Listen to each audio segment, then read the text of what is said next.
Hey everyone, Julie here from Biscott Yarns Northvale, New Jersey shop. This is our 4th episode and I'm so glad that you found us. If you are a returning viewer, welcome back. And if this is the first time that you're here, big warm welcome to you. We talk about the goodies that are available at Biscott Yarns, both on our website at biscottyarns.com, as well as at our physical store located in northern Bergen County, New Jersey, just a stone's throw away from the New York border. I am one of the teachers here. We offer classes both individually, one-on-one, as well as in a group setting, no more than 6 people at a time. In our store, we not only carry our house-branded hand-dyed yarns and patterns, but also the yarns that are manufactured by other reputable companies such as Cascade Yarns and Barraco, just to name a couple. Now, before I talk about the good stuffs, let's get some housekeeping stuff out of the way. Please take a second to subscribe to our channel. Click on the red bell up above so you'd be notified of fresh content when it becomes available. And at any time during this video, you feel like, sending us a message, you can do so down below. We would love to hear from you. Now, if you are someone who's a little bit more private and you don't feel comfortable leaving a public comment, that's fine. If you do want to get in touch with us, you can always find us on our social, both on Facebook and Instagram, Biscott Yarns. You can send us a DM on either platform. And if you would like to get in touch with me personally, I'm on Instagram at Yellow Cayenne. Now, why am I called Yellow Cayenne? Not really because I enjoy eating yellow cayenne peppers, nor do I drive a yellow Porsche. So my name in Chinese, when you spell it out phonetically, it sounds like cayenne with a K. But where does the yellow come from? So my maiden name is Wong, which one definition of it is the color yellow, hence yellow. And then cayenne, like I said earlier, is just a phonetic spelling or pronunciation of my Chinese name, which is Cayenne. When I was at the register in our store, we keep trinkets, like a lot of accessories by the cash wrap. And then I was staring at these charms or stitch markers, and it had, here, I brought it with me, and they were K's and P's. And here, full of myself here, I'm like, oh cool, we have stitch markers with my initials on them, K's and P's, Cayenne, Peng. And Peng is my husband's last name, so those are my initials now, KP. But of course, they are for you to mark your knitting side and your purling side if you're a knitter, or to keep tab of your project.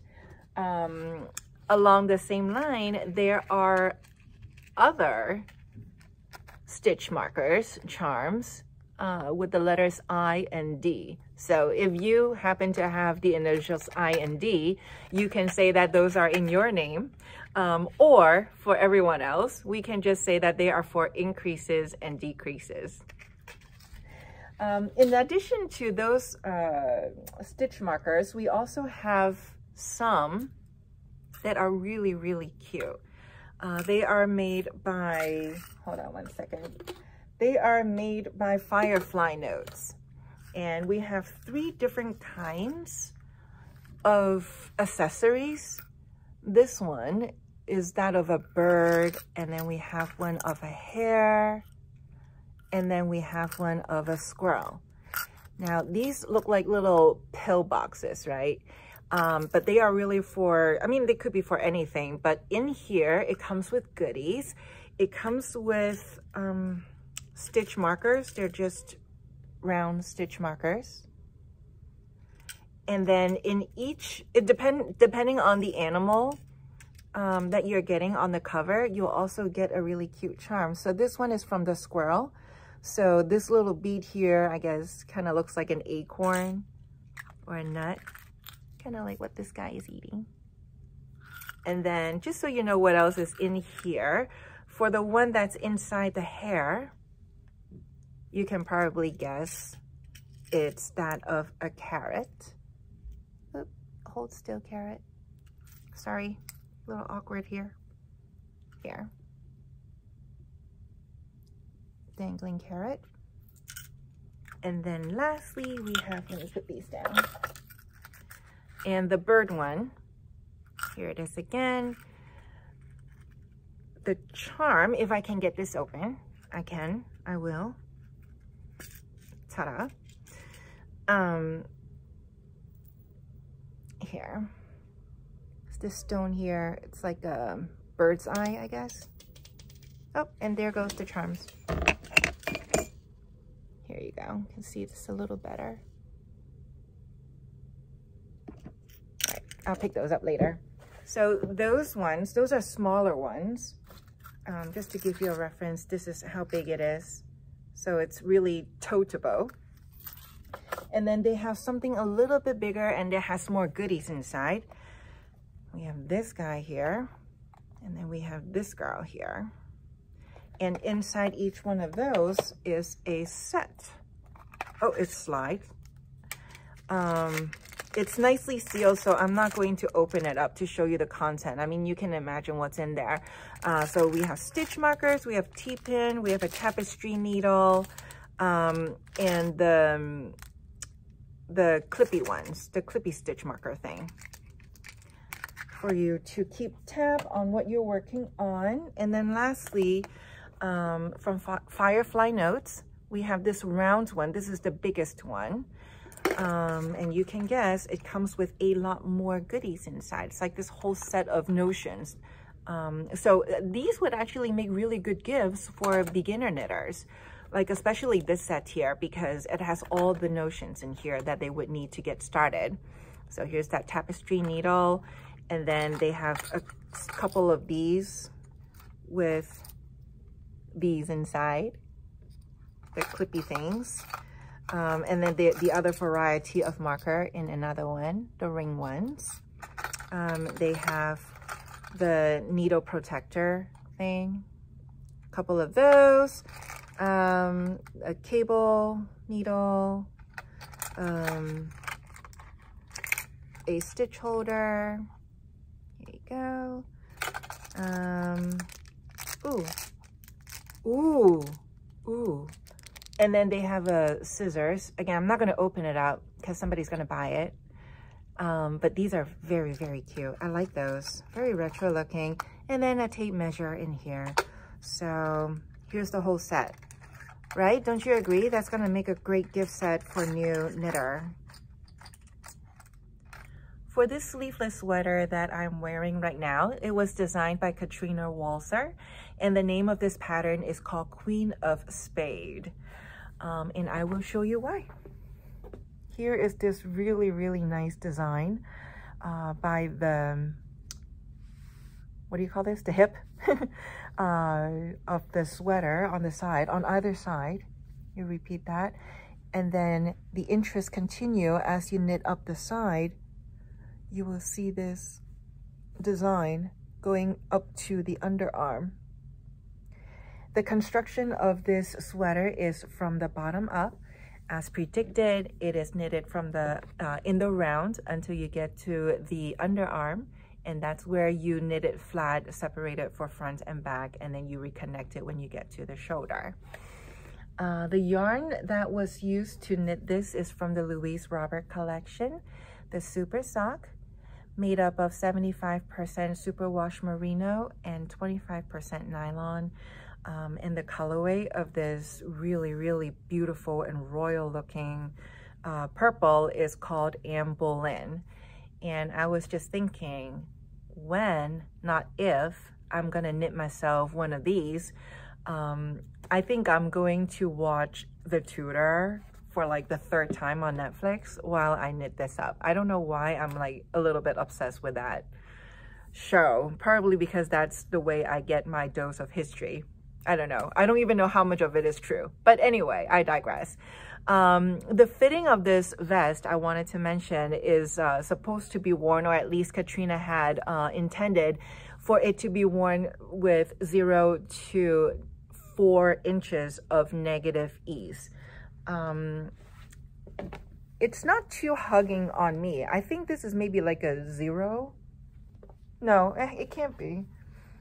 This is what it looks like from the back. It drapes really well. It's very comfortable. It's not super tight and hugging on me. I measured it like from the bust. It's measuring 32 inches across. So I think this is the second size.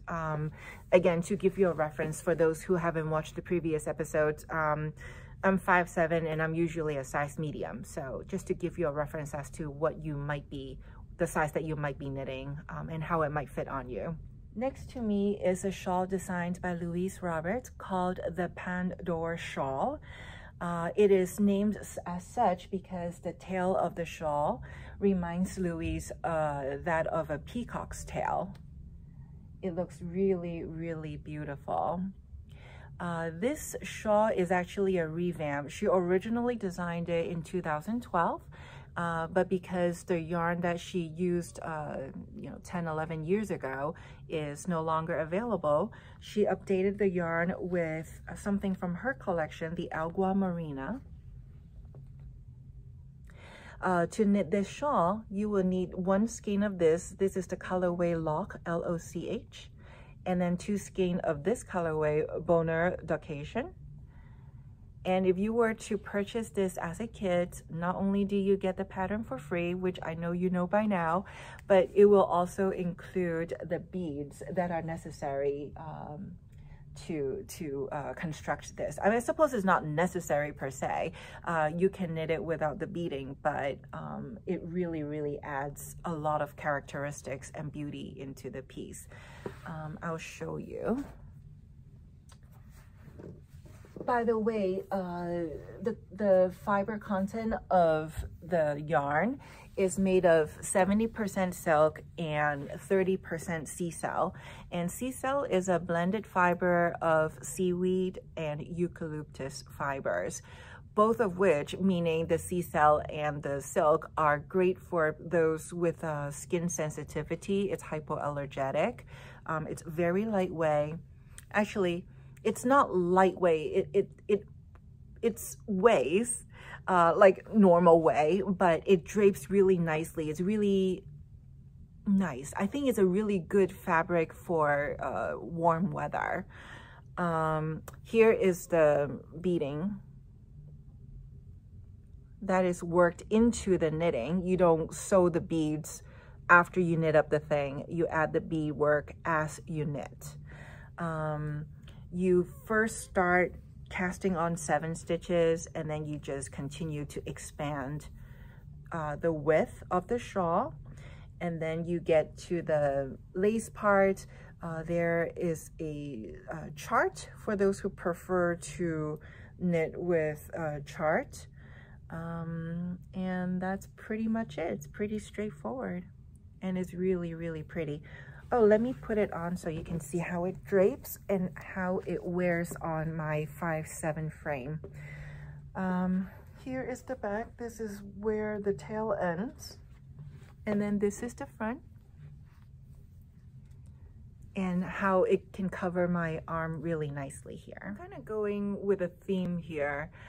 This piece is called the Golden Peacock in English translation. But when I look at it, it also reminds me of, seaside, because of the colors, obviously, and also the beadwork. It's like, the sea glass or like the pebbles that you might find on the beach. So to partner with this, I have chosen to talk to you about these socks, or this sock. This is called the Oliver the Fish sock. It was designed by Mysterious M. She was diving in the South Sea, and as she was diving, she encountered this beautiful, brilliant yellow fish swimming above her, and she asked her diving instructor or the partner person, hey, what is that fish? What's his name? And he said, oh, that's Oliver the fish. So lucky Oliver, not only did he get a sock designed in his honor, but also the yarn, the colorway of the yarn. So this is from our Bis Sock collection, and the colorway is Oliver. You can purchase this sock as a kit, and the kit would come in a really pretty organza bag that you can reuse. Maybe these might be for a gift, and then you can just put the completed socks back in the organza bag and gift it as such. So it comes with one full skein of the Bis Sock in the colorway Oliver, like I said, and also a bit of yellow. I believe it's 5 grams of yellow to knit up Oliver. And then there are a bunch of beads in here because there are water bubbles that are of the beads. Now the construction of these socks, it's toe up, and then you do some work to make the zigzag that is mimicking the waves. And then when you get to the heel, it's like your short row, and then you continue on up the leg, and that's when you create some Olivers.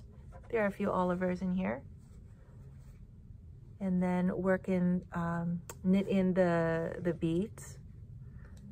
And then the cuff is not your typical ribbing. It's a little bit like rolled down a little bit. I think it's like 3 rows of stockinette maybe. And here you have Oliver, the fish, sock, and the set. Now all of the patterns and kits that I mentioned in this episode are available online, and I will put the links to these products in the description box below, as well as in our store in New Jersey. So if you wanted to come look in person, maybe like the shawl, you wanted to drape it on yourself to see how it fits before you decide whether you want to make it or not, you're very welcome to stop by and check them out. This is the conclusion of episode 4. Thank you so much for staying with us to this point. We hope you've enjoyed it, and if you did, share it with your friends, especially those who may not have the best hearing, because most, if not all, of our videos have English subtitles, so we've got them covered. If you haven't done so already, please subscribe to our channels. Click on the red bell up above. You'll be notified when we have new videos for your viewing pleasures. Feel free to leave us comments down below, or if you prefer, you can DM us on our social, Instagram or Facebook at Bis Got Yarns, or to me personally, Instagram at Yellow Cayenne. If you are going to cast on any projects that we talked about in today's episode, or maybe you are currently working on something using our yarn or our pattern, post your whips and your finished objects on your Insta, and don't forget to hashtag us, Bis Got Yarns. Until next time, happy crafting!